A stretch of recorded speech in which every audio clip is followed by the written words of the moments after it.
दोस्तों, अगर इस कहानी को सुनने के बाद भी आपकी आंखों में आंसू ना आए तो समझ जाना आपका दिल भी पत्थर का हो चुका है। दोस्तों, ये कहानी है एक बिन माँ की छोटी सी बच्ची की ज़िंदगी पर।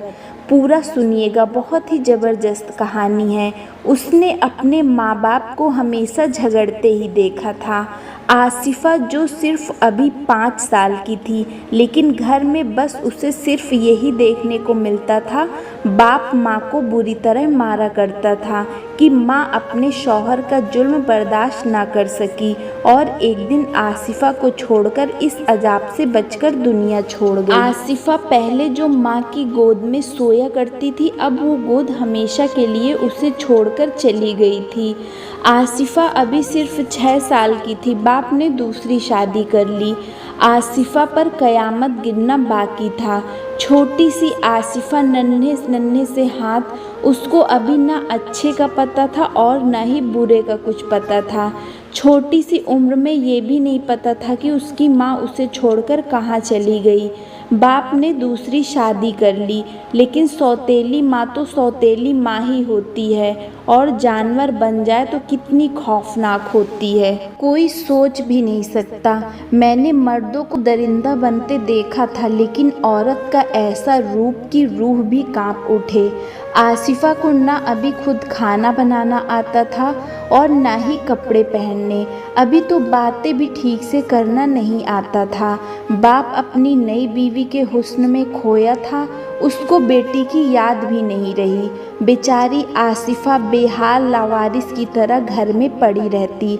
जब माँ जिंदा थी तो आसिफ़ा को अपने गोद में बैठाकर खाना खिलाती, दूध गर्म करके अपने हाथों से पिलाती थी। वो छोटी सी मासूम आसिफ़ा सुबह से शाम हो जाती और खेलते खेलते वहीं ज़मीन पर पड़ी सो जाती।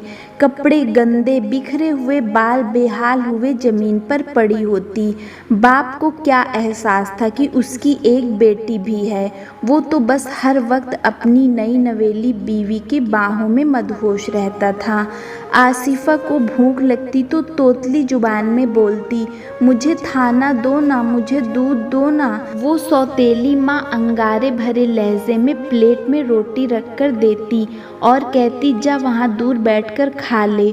आसिफ़ा खाना खाती, फिर दूध की जिद करती। उसको क्या पता था वो माँ अब नहीं है जो सीने से लगा लेगी। एक दिन वो रो रही थी, जिद कर रही थी, मुझे गर्म करके दूध कप में डाल कर दो, मगर सौतेली माँ टीवी पर गाने सुन रही थी। आसिफ़ा ने फिर कहा तो वे गुस्से में आ गई और कहा कि नहीं है दूध, दफ़ा हो जा यहाँ से। आसिफ़ा ने चीखकर रोना शुरू कर दिया।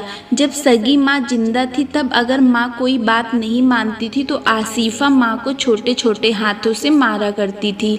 इस बार उसने सौतेली माँ को भी उसी तरह मारा, लेकिन सौतेली माँ ने बदले में तुरंत एक जोरदार थप्पड़ आसिफ़ा को मार दिया। आसिफ़ा दीवार के साथ टकराई और रोते रोते सो गई। उसको क्या पता था अब वो बर्दाश्त वाली माँ नहीं है। फिर जैसे ही आसिफ़ा की आंखें खुली तो उसने खुद को वहीं ज़मीन पर पड़ी पाया। अब उसको सौतेली माँ से डर लगने लगा था। आसिफ़ा को बुखार हो चुका था, वो बुखार से बेहाल थी। शाम को बाप ने आसिफ़ा को देखा तो डॉक्टर के पास ले गया। आसिफ़ा ने बाप से कहा, पापा मुझे ये गंदी आंटी बहुत मारती हैं, ये अच्छी नहीं है।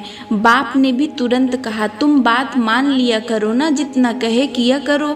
खैर वक्त इसी तरह गुजरता रहा। अब आसिफ़ा 10 साल की हो चुकी थी, लेकिन आज भी वो सौतेली माँ से उतना ही डरती थी कि उसके सामने आवाज़ तक न निकालती थी।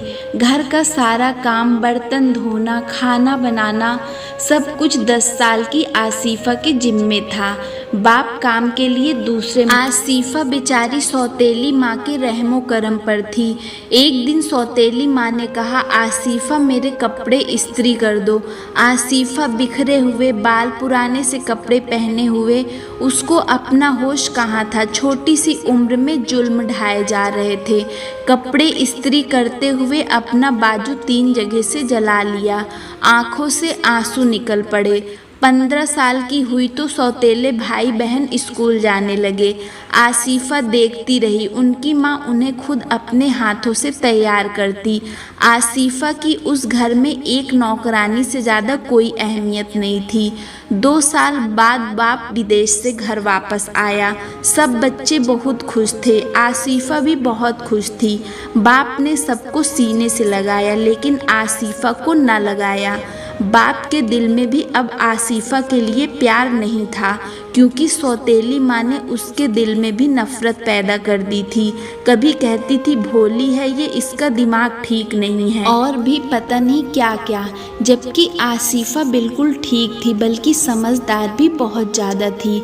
बाप के आने की खुशी में उसने नए कपड़े भी पहने, जो अक्सर ईद में पहनती थी। लेकिन बाप ने एक भी नज़र मोहब्बत से आसिफा की तरफ न देखा। आसिफा खामोश दीवार के साथ खड़ी थी। बाप अपने दूसरे बच्चों को चूम रहा था। एक बेटी और एक बेटा था, सबके लिए कुछ न कुछ लेकर आया था। आसिफा बहुत खुश थी कि उसके बाबा मेरे लिए भी कुछ लेकर आए होंगे। सबका बारी बारी सामान निकाला, ये बेटी का और ये बेटे के लिए। आसिफा खामोश थी कि शायद अब मेरा भी नाम लिया जाएगा, लेकिन उसकी सौतेली माँ ने कहा जाओ अपने बाप के लिए खाना लगाओ। बेजान सा जिस्म अब खुदा से कोई शिकवा भी न किया करती थी। आसिफा माँ की यादों में जिंदा थी। अकेली बैठी माँ से बातें किया करती थी, शिकायतें किया करती थी। कमरे में बैठी कह रही थी अम्मी जान देख लो, बाबा सबके लिए कुछ न कुछ लेकर आए हैं, मुझे कुछ भी नहीं दिया। वो माँ की चूड़ियाँ सीने से लगाकर चूम रही थी और सिसकियाँ लेकर रो रही थी। दिन गुजरते गए। आसिफा अब 22 साल की हो चुकी थी। एक दिन वह गली में किसी से बातें कर रही थी तो माँ ने इल्ज़ाम लगा दिया कि किसी लड़के से बातें करती है। आसिफा ने अपनी इज्जत के खातिर कस्में तक खाईं, लेकिन वो बदबख्त औरत न मानी। उसने आसिफा के बालों को पकड़ा और मारना शुरू कर दिया। आसिफा चीख चीख कर रो रही थी। मोहल्ला इकट्ठा हो गया। सौतेली माँ ने उसकी इज्जत की धज्जियाँ उड़ा दी। कहने लगी ये बदचलन है। आसिफा आज टूट गई थी। मोहल्ले वाले भी खामोशी से देखते रहे। किसी ने भी आसिफा का साथ नहीं दिया। आसिफा का दिल चाहा कब्रिस्तान जाए और माँ को कब्र से निकालकर पूछे बता मेरा कसूर क्या था, क्यों किया मेरे साथ ऐसा, मुझे पैदा करके मर गई, देखो आज मेरी इज्जत भी नीलाम कर दी गई। रोते हुए कहने लगी या अल्लाह मुझे तुमसे कोई बात नहीं करनी, नाराज़ हूँ मैं तुमसे। जब सब दुश्मन हो जाएं तो अल्लाह से यूँ गिले शिकवे होते हैं जैसे वो हमारे सामने हो, और हम नाराज़ होंगे तो मना लेंगे। एक दिन विदेश से एक फ़ोन आया। सौतेली माँ ने फ़ोन उठाया तो बताया गया कि आपके शौहर का एक्सीडेंट हो गया। कुछ दिन बाद इंडिया वापस आ जाएंगे। सौतेली माँ फूट फूट कर रोने लगी। कुछ दिन बाद बाप घर वापस आ गया। छत पर काम करते हुए नीचे गिर गए थे, इसलिए रीढ़ की हड्डी टूट चुकी थी। बस अब एक जिंदा लाश थे। अब आसिफा में बाप की ऐसी हालत देखी तो रोने लगी। बेटी को बाप की फिक्र जरूर होती थी। दिन गुजरते गए, घर में फाके पड़ने लगे। सौतेली माँ को कुछ नहीं सूझ रहा था। एक दिन उसको एक औरत ने बताया तुम्हारी सौतेली बेटी जवान है, तुमको पैसों की भी ज़रूरत है। एक खानदान है लेकिन उनका बेटा अंधा है, उनसे 2 लाख रुपए दिला देती हूँ, अपनी बेटी की शादी उनके अंधे बेटे से कर दो। सौतेली माँ ने सोचा ये तो बड़े फ़ायदे का सौदा है। उसने तुरंत लड़के वालों से पैसे लेकर आसिफा का रिश्ता तय कर दिया और 10 दिन बाद शादी तय कर दी। आसिफा ने पूछा लड़का कौन है? सौतेली माँ ने कहा तुम्हारे लिए अच्छा है, बस चुप रहो। शादी के एक दिन पहले आसिफा को पता चला कि उसका होने वाला शौहर अंधा है और सौतेली माँ ने उसे बेचा है। वो चीख चीख कर रोने लगी, या अल्लाह मुझ पर जुल्म ढा, मैं अब थक चुकी हूँ, या अल्लाह मैं खुदकुशी कर लूँगी। शादी का दिन आ गया। आसिफा अपनी माँ को याद कर रही थी। बाप चारपाई पर पड़ा था। आसिफा बाप के पास गई। बाप के पास बैठकर बेबसी से देखती रही। कुछ देर में बारात आ गई, निकाह हुआ और आसिफा उनके साथ विदा होकर चली गई। आसिफा का शौहर अंधा तो था लेकिन बहुत ही अच्छा इंसान था। कुछ दिनों बाद दोनों तैयार होकर कहीं जाने लगे। अचानक आसिफा के शौहर को हार्ट अटैक हो गया और उसने तुरंत ही अपनी जान गंवा दी। आसिफा जोर जोर से रोने लगी और खुद को बदनसीब कहने लगी। आसिफा के ससुराल वाले बहुत ही अच्छे लोग थे। उन्होंने उसे चुप करवाया और तसल्ली भी दी और फिर कुछ दिनों बाद उन्होंने आसिफा का निकाह अपने दूसरे बेटे जावेद से करा दिया, जो बैंक में मैनेजर था। जावेद भी बहुत नेक दिल इंसान था, क्योंकि आसिफा पढ़ी लिखी नहीं थी, लेकिन ज़िंदगी भर के दर्द और सितम ने उसे समझदार बना दिया था। आसिफा का अब अपना घर था, गाड़ी थी, वे बहुत खुश थी। बेहद चाहने वाला, प्यार करने वाला शौहर था। एक दिन आसिफा बाप के घर गई। देखा बाप टूटी हुई चारपाई पर पड़ा है, माँ घर पर नहीं है। घर का बुरा हाल है, बाप हिल न सकता था।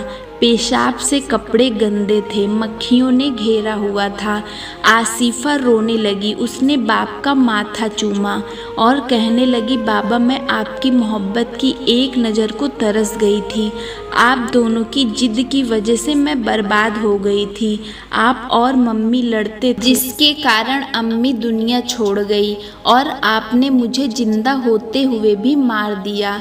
बाबा बेटियों के साथ ऐसा नहीं किया करते। जावेद भी पास खड़ा था, उसने आसिफा को दिलासा दिया। जावेद ने आसिफा के साथ मिलकर बाप को नहलाया, बाल बनाए, नए कपड़े पहनाए, खाना खिलाया। इतने में सौतेली माँ आ गई, जो लोगों के घरों में नौकरानी बनकर काम करके बच्चों का पेट पाल रही थी। आसिफा रोते हुए कहने लगी, सोचो माँ, तुम्हारी बेटी या बेटे के अगर कोई सौतेली माँ होती, यहाँ तक कि उस पर भी मुझ जैसे जुल्म ढाए जाते, तो तुम पर क्या बीतती। सौतेली माँ चीख चीख कर रोने लगी, बेटी मुझे माफ़ कर दे, मुझे माफ़ कर दे। मैं अंधी हो गई, जिसके नतीजे में मुझे वक्त ने सज़ा दी है। तेरे सब्र करने पर मुझे ऊपर वाले ने सज़ा दी है। मुझे माफ़ कर दे मेरी बच्ची।